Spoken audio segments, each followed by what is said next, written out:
কালীঘাটে এসে 4 ঘন্টা দাঁড়িয়ে পুজো দিতে পারছি না, আর পান্ডারা আসছে 200-100 নিচ্ছে, নিয়ে পুজো দিয়ে চলে যাচ্ছে।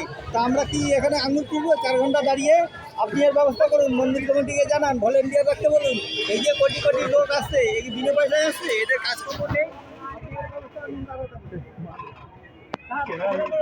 আমার নাম কি রে? গৌরাঙ্গ মণ্ডল।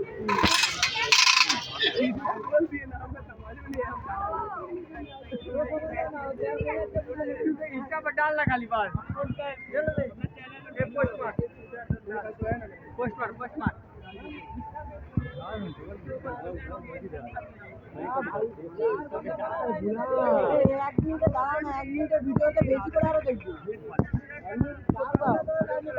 কোটি কোটি টাকা কামাচ্ছে, তো মন্দির কমিটি কি ব্যবস্থা নিচ্ছে?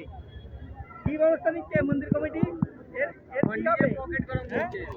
এই যে কোটি কোটি লাখ লাখ পান্ডারা কামাচ্ছে, কি হবে? হবে না ওই যে এখানে আবার এখান থেকে এরকম আবার এরকম হচ্ছে যে লাইনের মাঝখানে এখানে আবার ঢুকে যাচ্ছে। চলবে না, হবে না।